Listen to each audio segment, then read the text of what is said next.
आता एक अत्यंत महत्त्वपूर्ण बातमी आणि ती सुद्धा जय महाराष्ट्रची अत्यंत विश्वसनीय सूत्रांकडून मिळालेली माहिती आपल्या समोर येते। आकाशवाणी आमदार निवासात राहणारे आमदारच असुरक्षित आहे।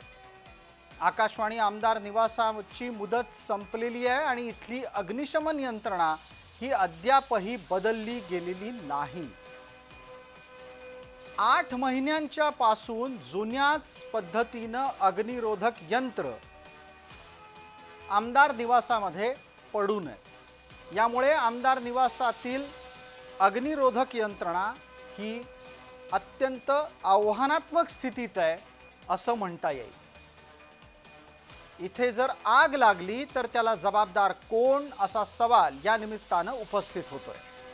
आमदार निवासामध्ये राहणाऱ्यांच्या जीवाशी खेळ का खेळला जातोय हाही प्रश्न आहे। आमदार निवासामध्ये जय महाराष्ट्र वृत्तवाहिनीने एक स्टिंग केलंय, म्हणजेच तिथल्या परिस्थितीची अत्यंत जबाबदार पद्धतीने बातमी केलेली आहे। ही बातमी आता आपल्या समोर येते। त्याचबरोबर आम्ही आपल्याला दाखवू इच्छितोय की मुंबईतल्या एका महत्त्वाच्या ठिकाणी जिथे राज्याचे लोकप्रतिनिधी वस्तीला असतात त्या आकाशवाणी आमदार निवासातील अग्निरोधक यंत्रणा ही कालबाह्य झालेली आहे। 8 महिने झाले तरी पण या आमदार निवासातील आग विझवण्याची यंत्र बदलली गेलेली नाहीत। समजा इथे आग लागली तर दुर्घटना घडेल, त्याला जबाबदार कोण हा प्रश्न उपस्थित राहतोय। आमदार निवासात राहणाऱ्या आमदारांच्या जीवाशी कोण खेळतंय हाही प्रश्न आहेच। जय महाराष्ट्र वृत्तवाहिनीने या संदर्भातला हा सगळा तपशील अत्यंत जबाबदारीने आपल्यापर्यंत आणलेला आहे। महाराष्ट्रातले आमदार हे आमदार निवासातच असुरक्षित पद्धतीने जगतायत याच संदर्भातली माहिती आम्ही आपल्या समोर पुराव्यानिशी आणतो आहोत। आता स्क्रीनच्या एका बाजूला आपण आमदार निवासातील अग्निरोधक यंत्रणेच्या व्यवस्थेवरची तारीख अत्यंत बारकाईने पाहू शकता। यावरची तारीख 8 महिने जुनी आहे, ज्याला इंग्रजीमध्ये आपण एक्सपायरी डेट म्हणतो, ती दाखवली गेली आहे 14/12/2024।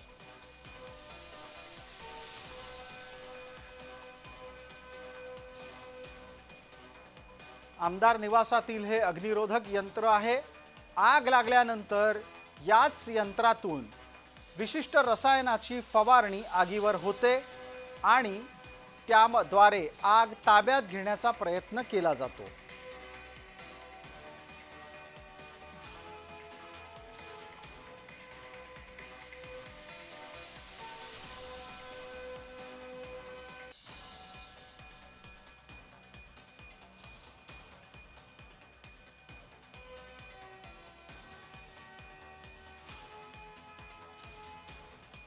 आपण आत्ताच्या घडीला जी दृश्य पाहतो आहोत ती आकाशवाणी आमदार निवासातील एका अग्निरोधक यंत्रावरच्या तपशिलाच्या संदर्भातली आहेत। हे अग्निरोधक यंत्र डिसेंबर 2024 मध्ये बदललं जाणं अपेक्षित होतं, मात्र अद्याप ते बदललं गेलेलं नाही।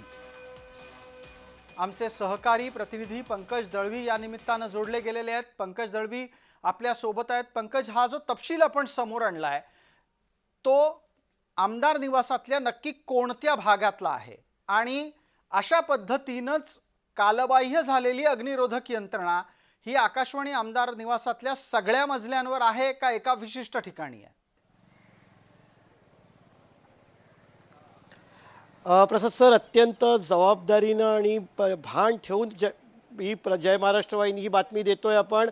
आमदार निवासातल्या प्रत्येक फ्लोअरवरती, म्हणजे मी स्वतः 4 ते 5 मजल्यांवरती जाऊन आलो, प्रत्येक मजल्यावरती जे अग्निरोधक यंत्र म्हणजेच फायर एक्सटिंग्विशर्स लावलेले आहेत त्या प्रत्येकाची एक्सपायरी डेट जी आहे ती उलटून 7 ते 8 महिने झालेली आहेत।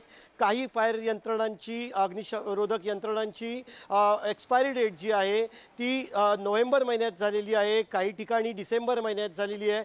म्हणजे 7 ते 8 महिने झाले आमदार असुरक्षित आहेत. उद्या जर का एखादी दुर्घटना घडली तर आमदार निवासातल्या या दुर्घटनेला जबाबदार कोण असणार? कारण त्याच्यावरती कुठल्याही पद्धतीचं नियंत्रण नाही आहे हे याच्यावरनं स्पष्ट होतं. अगदी काही दिवसांपूर्वी प्रसाद सर, आमदार निवासातलं जे कॅन्टीन आहे त्याच्या कॉन्ट्रॅक्टरचा परवाना रद्द करण्यात आला, कारण निकृष्ट दर्जाचं तिकडे जेवण अन्न दिलं जात होतं.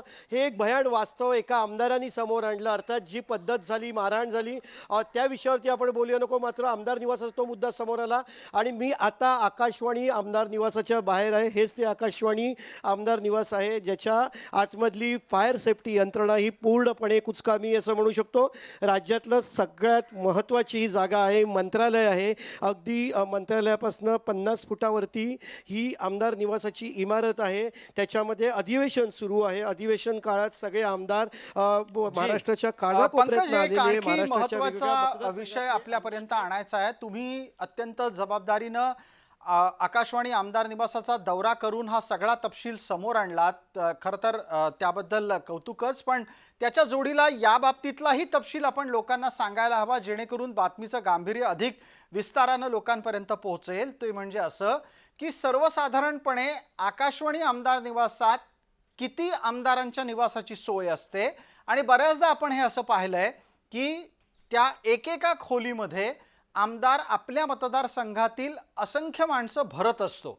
अशामुळे सर्वसाधारणपणे आमदार निवासातल्या किती जणांच्या जीवाचा हा खेळ असू शकतो?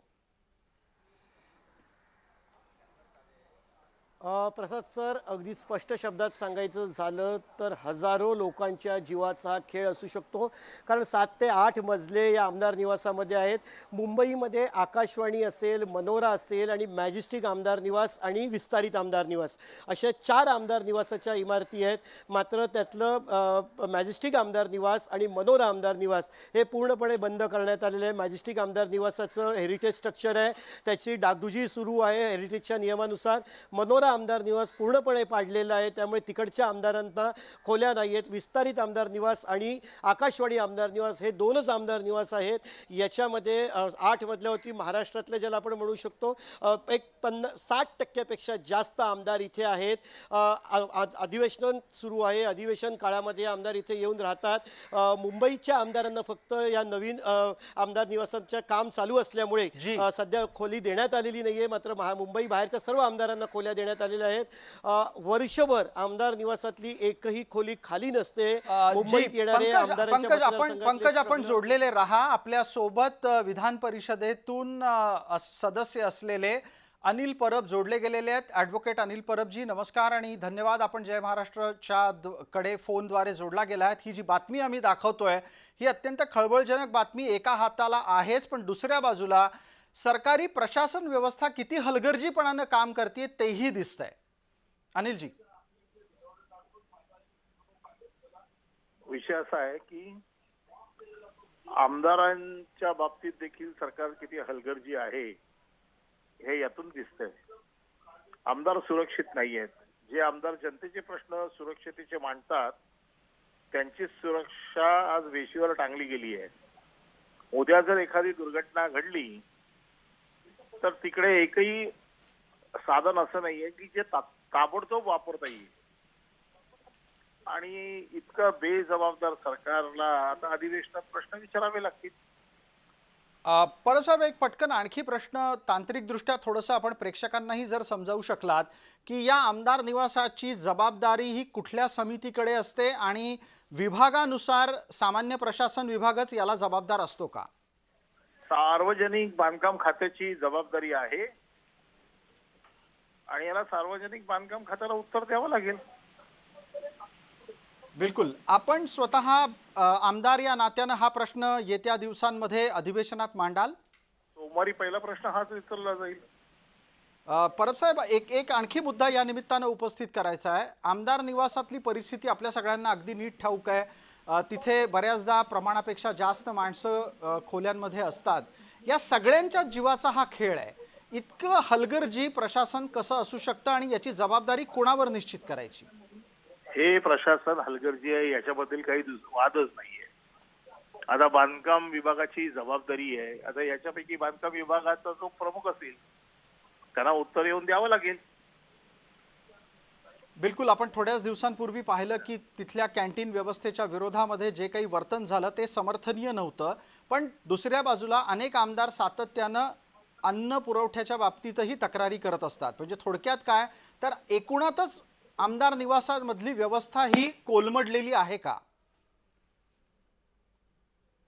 अनिल परब यांचा तांत्रिकदृष्ट्या संपर्क बाधित झाला आहे, त्याच्यामुळे माझा शेवटचा प्रश्न त्यांच्यापर्यंत पोहोचू शकला नाही. पण आत्ताच्या घडीला आपण जी दृश्य पाहतोय ती एकदा जरा पूर्णपणे स्क्रीनवर दिसावीत अशी माझी प्रोड्युसरला विनंती आहे, जेणेकरून आपण त्या ज्या गोष्टीची चर्चा करतोय ती अधिक गांभीर्यपूर्वक आपल्याला पोहोचवता येईल. आत्ताच्या घडीला आपण आमदार निवासामधील अग्निरोधक यंत्रांची तारीख आपल्याला दाखवण्याचा प्रयत्न करतोय. ही आकाशवाणी आमदार निवासातील चित्र आहेत. इथं असलेल्या अनेक फायर एक्सटिंग्विशर, ज्याला इंग्लिशमध्ये म्हणतात, मराठीमध्ये जी अग्निरोधक यंत्र आहेत, त्यावरच्या तारखा आपण अत्यंत काळजीपूर्वक पाहायला हव्यात. आम्ही एका दुसऱ्या दृश्यामध्ये ती तारीख अत्यंत जवळ जाऊनही दाखवतोय आपल्याला, आणि त्याद्वारे आपल्याला लक्षात येईल की ही सगळी तारीख म्हणजे जी समोर नोंदवलेली तारीख आहे, कालबाह्य होण्याची, यंत्रणा कालबाह्य होण्याची तारीख ही डिसेंबर 2024 आहे. आपण आत्ता ही बातमी पाहतोय त्यावेळेला जुलै 2025 चाललंय. म्हणजे जवळपास एक 8 महिने होत आले, तरी पण आमदार निवासातील या अग्निरोधक यंत्रांना बदलण्यात आलेलं नाही. आता समजा माझ्यासोबत असलेले माझे सहकारी पंकज दळवी आता आपल्यासोबत स्क्रीनवर दिसायला लागतील.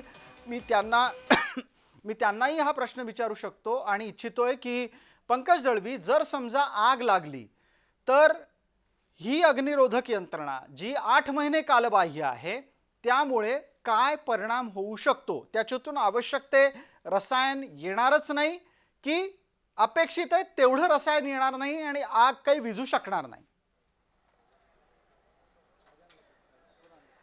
प्रसाद, मी अगदी त्याला एक आपण टेक्निकल रिझन असेल, त्याचं तांत्रिक कारण असं असतं की त्याच्या आतमध्ये जे रसायन असतं, जे मिश्रित असतं, ते रसायन फवारल्यानंतर आगीवरती नियंत्रण मिळवण्यात येतं. आगीचा आवेग जो आहे तो कमी होतो. मात्र हे रसायन जे आहे ते फवारण्यासाठी त्याच्यामध्ये जे केमिकल्स वापरतात, जी वेगवेगळी त्याच्यामध्ये रसायनांचं जे मिश्रण असतं, ते कुठेतरी त्याची एक कुठेतरी व्हॅलिडिटी असते, त्याची एक क्षमता असते. एखाद्या एवढ्या काळ ते कार्यक्षम राहील, किंवा एवढे काळ जर का ते वापरलं गेलं नाही तर त्याची कार्यक्षमता जी आहे ती कमी होईल, असंही कुठेतरी त्याचे एक पॅरामीटर्स असतात. आणि त्याच्यामुळे अनेक ठिकाणी त्याच्यातून ते बाहेर येईल की नाही, आलं तर ते तितकं परिणामकारक असेल का, आणि जर का परिणामकारक असेल तर तेवढी तरी आग विझवण्याची क्षमता त्याच्यात असेल का, असे अनेक प्रश्न जे आहेत ते याच्यातून उपस्थित होतात. अत्यंत महत्त्वाचा प्रश्न तुम्ही विचारला आहे. जर का हे अग्निशमन यंत्रणा कार्यान्वित झाली नाही तर काय होईल, हाहाकार माजेल, काय घडेल, याची कल्पना सुद्धा न केलेली बरी, असंच मी म्हणेन. कारण आमदार निवासामध्ये प्रचंड गर्दी असते. प्रसाद सर, मगाशी मी म्हटल्याप्रमाणे आमदारांच्या भागातली लोक, त्यांचे पीए, अनेकांचे नातेवाईक, मुंबईत स्ट्रगलिंग करणारी लोक, मुंबईमध्ये नोकरीसाठी येणारी तरुण, कॉलेजमध्ये राहणारे काही महाराष्ट्राच्या ग्रामीण भागातली लोक, या आमदार निवासात एक त्यांना आसरा असतो. बिलकुल पंकज, तुम्ही आता जो हा मुद्दा मांडला त्याला धरून एक साधारण आणखी तपशील आपल्या समोर या चर्चेमध्ये घेतो. तो म्हणजे असा आहे की आमदार निवासामध्ये बऱ्याचदा मुंबईत उपचार घ्यायला आलेले रुग्ण पण असतात, रुग्णांचे नातेवाईक सुद्धा असतात, आणि खास करून जेव्हा आग लागते तेव्हा उद्वहन म्हणजे लिफ्ट वापरता येत नाही. अशा वेळेला जिन्यावरून धावत जाणं सुद्धा अवघड असतं, कारण जिन्यातही बरेचदा सामान पडून असतं. आकाशवाणी आमदार निवासातला जो आपत्कालीन मार्ग आहे तो तरी नीट आणि मोकळा आहे का? आपण पुन्हा एकदा आकाशवाणी आमदार निवासाची इमारत जी आहे ती दाखवतोय. त्याची रचना जी आपल्यासमोर पोलीस उभे आहेत, ते आकाशवाणी आमदार निवासाचं प्रमुख प्रवेशद्वार आहे, एकमेव प्रवेशद्वार आहे. बाजूची सर्व प्रवेशद्वार जी आहे, जी उजव्या डाव्या बाजूला आणि मुख्य प्रवेशद्वाराच्या उजव्या डाव्या बाजूला असलेली प्रवेशद्वारं ती बंद करण्यात आलेली आहेत. इकडनं गेल्यानंतर लॉबी आहे, लॉबीच्या पुढे गेल्यानंतर डाव्या साईडला जो उपहारगृहाकडे जातो तिथे एक जिना आहे, आणि दुसरा उजव्या साईडला जे उद्वाहन आहे त्याच्या बाजूला एक जिना आहे. इमारतीच्या उजव्या बाजूला जायसाठी उद्वाहनाच्या इकडे जिना आहे, आणि दुसरा उपहारगृहाच्या इथे एक जिना आहे. 2 जिने आहेत. अर्थात ही जुनं काळातलं बांधकाम आहे. अनेक वर्ष या आमदार निवासाला बांधून झालेली आहेत. त्यामुळे तो जिना जो आहे तो तुलनेने निमुळता आहे. म्हणजे एका वेळी जिन्यावरनं एकमेकांच्या बाजूने 2 लोकांपेक्षा जास्त लोक एका पायरीवरनं एकमेकांच्या बाजूला उभे राहून जाऊ शकणार नाहीत. म्हणजेच जर का काही गोंधळ झाला, जी. काही अडचणीची परिस्थिती निर्माण झाली तर नक्कीच फार मोठी ज्याला आपण जी म्हणू पंकज शकतो आपण कठीण जोडलेले प्रसंग राहा. आहे. पंकज आपण जोडलेले राहा. आता आपण भारतीय जनता पार्टीचे आमदार अतुल भातखळकर यांच्यापर्यंत पोहोचतोय. अतुलजी, आपण जी बातमी आम्ही दाखवतोय त्याचा तपशील कदाचित ज्ञात करून घेतला असेल. आकाशवाणी आमदार निवासामधल्या अग्निरोधक यंत्रणा कालबाह्य झालेल्या आहेत. तिथल्या अनेक फायर एक्सटिंग्विशरला आम्ही जाऊन तपासलं तर प्रत्यक्षरित्या असं दिसतंय की 8-8 महिने झालेत ते अग्निशमक यंत्र बदललंच गेलेलं नाहीये. तिथे नवीन यंत्रणा आलेली नाहीये. या निमित्तानं आमदारांच्या जीवाशी सुद्धा खेळ होताना दिसतोय. नाही, हे अत्यंत धक्कादायक बातमी आहे किंवा माहिती आहे. खरं तर फायर एक्सटिंग्विशर असतील किंवा या संदर्भातली आग विरोधी यंत्रणा असेल ही अप टू डेट असली पाहिजे. या संदर्भातली मॉक ड्रिल ही त्या इमारतींनी करण्याची तरतूद त्या कायद्यामध्ये आहे. आता विधान भवनाच्या म्हणजे आमदारांच्या निवासामध्ये जर का या गोष्टी होत नसतील ते अत्यंत दुर्दैवी आहे. सोमवारी अधिवेशन जेव्हा चालू होईल 100% हा विषय त्या ठिकाणी उपस्थित करण्याचा प्रयत्न करील आणि याच्यावर तात्काळ सुधारणा करण्याचं काम हे केलं जाईल. अतुलजी, यात एक छोटा मुद्दा आणखी उपस्थित करतो आणि आपली त्यावरही प्रतिक्रिया अपेक्षित करतो. सार्वजनिक बांधकाम विभागाच्या ताब्यात हे सगळे आमदार निवास असतात. आमदार निवासातील या अग्निशमन यंत्रणेच्या बाबतीतली ही जबाबदारी त्यांच्यावर असते. अशा वेळेला ही जबाबदारी केवळ प्रशासनावर टाकून चालणार आहे का संबंधित मंत्र्याला सुद्धा जाब विचारावा लागेल? नाही, मला असं वाटतं की मंत्र्यांना जाब विचारण्यावर फार हे गोष्ट होईल, पण या संदर्भातले नियम स्पष्ट आणि स्वच्छ असतात. फायर सेफ्टी ऍक्ट मध्ये मी म्हटल्याप्रमाणे त्या म्हणजे एखादी हाऊसिंग सोसायटी असेल, टॉवर असेल, तर त्यांनी या संदर्भातले मॉक ड्रिल केले पाहिजेत. रेग्युलर पद्धतीने त्यातलं काम केलं पाहिजे. आपण म्हणताय ते बरोबर आहे की विधान म्हणजे हे जे आमदार निवास आहे हे PWDच्या अधिपत्याखाली येतं. त्यामुळे संबंधित कोण त्याचे इंजिनियर्स आहेत ते बघणारे एक्झिक्युटिव्ह इंजिनियर, चीफ इंजिनियर यांच्यावर ही जबाबदारी येते आणि नक्कीच या संदर्भामध्ये योग्य ती कारवाई केली जाईल. अतुलजी, आपण जोडलेले राहा. आपल्यासोबत काँग्रेसचे मुख्य प्रवक्ता अतुल लोंढे सुद्धा आहेत. अतुल लोंढेजी, आपण अतुल भातखळकरांची प्रतिक्रिया थोड्या वेळापूर्वी जी त्यांनी दिली ती ऐकली असेल. ते येत्या सोमवारच्या दिवशी अधिवेशनामध्ये हा मुद्दा मांडणार आहेत आणि त्यांनी स्वतः सुद्धा हे मान्य केलेलं आहे की हा हलगर्जीपणा आहे, यावर तोडगा काढायला हवा. अतुल लोंढे. कठोरामधली कठोर कारवाई जी आहे या हलगर्जीपणावर घेतली पाहिजे. कारण की एक वेळा आपण मंत्रालयातली आग बघितलेली आहे आणि आपल्याला आठवत असेल की त्या आगीमध्ये मी सुद्धा फसलेलो होतो. जी, तो अनुभव आहे आणि त्या अनुभवानंतर जर आपण अशा मोठ्या रिस्क घेणार असू आणि सामान्य माणसाचा जीव म्हणजे ते फक्त आमदारच राहतात असं नाही आहे. अनेक वेळा आकाशवाणी आमदार निवास जे आहे ते सर्वपक्षीय आमदारांचे तिथे सगळे कार्यकर्ते राहतात. कोणी मेडिकल ट्रीटमेंटसाठी येतं, कोणी एज्युकेशनसाठी येतं, वेगवेगळ्या कामासाठी जनरली लोक तिथे येत असतात. काही आमदारही तिथे राहतात. एक बॉक्सर आमदारही आपण पाहिले तिथे राहत असलेले.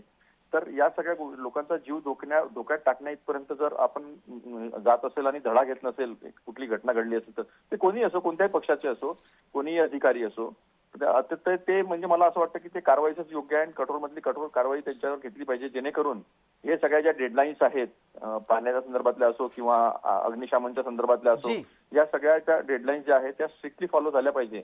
अशा पद्धतीचं लक्ष घातलं पाहिजे. बिलकुल. अतुल लोंढे आणि अतुल भातखळकर, आपल्या दोघांचे आभार. आपल्यासोबत आता जोडले जात आहेत नाना पटोले, महाराष्ट्र काँग्रेसचे माजी अध्यक्ष, विद्यमान आमदार. नाना पटोलेजी, नमस्कार आणि आपलं स्वागत. जय महाराष्ट्रवर माझा आवाज आपल्यापर्यंत पोहोचत असेल तर जी बातमी आत्ता आपण स्क्रीनवर पाहतोय त्यामध्ये आकाशवाणी आमदार निवासातील अग्निरोधक यंत्रणा ही कालबाह्य झाल्याचे पुरावे ठळकपणे समोर आणले आहेत. जय महाराष्ट्र वृत्तवाहिनीच्या माध्यमातून आमदार सुद्धा अत्यंत असुरक्षित स्थितीमध्ये आपलं मुंबईतलं जीवन कंठतायत किंवा त्या आमदार निवासात राहायला भाग पाडले जात आहेत असं दिसतंय? बघा, महाराष्ट्रातली परिस्थिती जी आता आहे ती कोणाला लपलेली नाही आहे. आमदार सुरक्षित नाही. सत्ता पक्षाच्या आमदारांची गुंडागर्दी आपला महाराष्ट्र पाहतोय, देश पाहतोय. आणि सरकारला असं वाटतं की आम्हाला आता सातबाराच लिहून दिलेलं आहे, आम्ही कसंही वागलं कसंही चालेल, राज्यातल्या जनतेची असुरक्षितता ठेवली, आमदाराची असुरक्षितता ठेवली, या लोकांना पर्याय काय? आमच्याशिवाय पर्याय नाही आहे. ही भावना सत्तेमध्ये बसलेल्या भाजप आणि महायुतीच्या सरकारमध्ये आहे. त्याच्यामुळे कालबाह्य झालेल्या अग्निशामक व्यवस्था त्या आकाशवाणी आमदार निवासमध्ये त्यांनी ठेवलेली आहे. याचाच अर्थ असा आहे की सरकारचा दृष्टिकोन या महाराष्ट्रातला कसा आहे ते याच्यातून स्पष्ट होते आहे. नाना पटोलेजी, मी एक छोटा प्रश्न आपल्याला आणखी असा विचारेन या निमित्तानं की तुम्ही आमदार निवासात जर समजा या स्थितीत राहत असाल तर रात्री शांत झोप लागेल आपल्याला? अचानक अशी भीती नाही वाटू शकत की अरे बापरे, अचानक आत्ता आग लागली तर आपल्याला वाचवायला कोण आहे? तीच परिस्थिती आहे. मला आठवतं, मी विधानसभा अध्यक्ष असताना एक शिक्षक तिथून वरतून कुदायला लागलेला होता जी, आणि मग मी स्वतः जाऊन त्या शिक्षकाला त्याला वरतून कुदायला, आत्महत्या करायला त्याला थांबवलं. आणि मी सुद्धा माझं रूम त्या आमदार निवासला आहे आणि तिथली असुरक्षितता ह्याच्यात ते आम्हाला लक्षात येतेच. पण सरकारला सांगून सुद्धा आता तुम्ही बघितलं असेल की आता तर अशी परिस्थिती आहे की आमदारांच्या खोल्या अगर आपण बघितल्या तर त्याला रिपेअर करायला पण यांच्याजवळ पैसे नाही. पण विधानमंडळामध्ये कारण की हे सगळं आखाती येतं विधानमंडळाच्या व्यवस्थेमध्ये, म्हणजे अध्यक्ष आणि सभापती यांच्यात. तर आता तिथं विधानमंडळामध्ये कार्यक्रम कसे होतात तर चांदीच्या ताटामध्ये पकवानं वगैरे जे आता आपण मधल्या काळात आपल्या टीव्हीवर दाखवत होते, जी, या सगळ्या अवास्तव खर्चावर, या अवास्तव खर्च करण्याचं काम जे चाललेलं आहे त्याचा परिणाम असा आहे की आता इकडे पैसेच नाही यांच्याजवळ. बिलकुल. याच मुद्द्यावर आपण थोडंसं आणखी सांगावं की प्राप्त स्थितीमध्ये सरकारच्या तिजोरीत पैसे नाहीत म्हणून त्यांना अग्निशमन यंत्रणा सुद्धा बदलता येत नाहीये. सरकार आपल्या सुरक्षेमध्ये आहे, सरकारला सुरक्षा पूर्ण आहे. आमदारांचं सुरक्षा हा त्यांच्यासाठी महत्वाचा भाग नाहीच आहे. पण मी तुम्हाला मग सांगितलं की लोकप्रतिनिधी समजा या राज्यामध्ये सुरक्षित नसेल तर महाराष्ट्रातली जनता कशी सुखरूप आहे, ती सुरक्षित कशी आहे, हा प्रश्न या निमित्तानं निर्माण झालाच ना. म्हणजे या सगळ्या गोष्टीचं मी स्वतः विधानसभा अध्यक्ष राहिलो, याचा रिपोर्ट आमच्याकडे येतो प्रत्येक गोष्टीचा आणि आम्ही शासनाला त्या गोष्टी कळवतो. शासनाचं बांधकाम विभाग हे त्याच्यामध्ये सगळे लक्ष घालतात. जी, मग आता अग्निशमक दल असेल, बांधकाम विभाग असेल आणि शासनाला ही माहिती असेल, पण सरकारची तिजोरीच खाली आहे. आपण आताच पाहिलं की 56,000 कोटीच्या पुरवण्या मागण्या आताच आल्या. 3 महिन्यामध्ये पहिले बजेट झालं आणि आता आलं. तरी परवा अर्थमंत्री सांगत होते की आमच्याजवळ अजून कर्ज घेण्याची क्षमता आहे. म्हणजे राज्य कर्जामध्ये एक मुद्दा आणखी उपस्थित करतो. सोमवारी जेव्हा अधिवेशन सुरू होईल तेव्हा आपण हा मुद्दा जरूर तिथे मांडावा अशी अपेक्षा आहे, कारण हा केवळ आणि केवळ आमदारांच्या सुरक्षिततेचा मुद्दा नाहीये तर आमदार निवासात असलेल्या प्रत्येक व्यक्तीच्या सुरक्षिततेचा मुद्दा आहे. बरोबर आहे, बरोबर. ठीक आहे. जी, धन्यवाद नाना पटोलेजी. आपण हे आश्वासन तर दिलंच, पण त्याचबरोबर आपल्यासोबत यापूर्वी जोडल्या गेलेल्या आमदार अनिल परब, आमदार अतुल भातखळकर यांनी सुद्धा सांगितलंय की सोमवारी होणाऱ्या अधिवेशनामध्ये हा मुद्दा ते उपस्थित करतील. जय महाराष्ट्र वृत्तवाहिनीचे आमचे सहकारी प्रतिनिधी पंकज दळवी यांनी आकाशवाणी आमदार निवासामध्ये जाऊन हे चित्रीकरण केलेलं आहे. पंकज, तुमचं यासाठी खूप कौतुक. आणि मला आता आपण यावरही थेट माहिती द्यावी की ज्या वेळेला तुम्ही हे निरीक्षणपूर्वक चित्रीकरण करत होतात त्यावेळेला तुम्हाला रोखण्याचा सुद्धा प्रयत्न झाला नाही?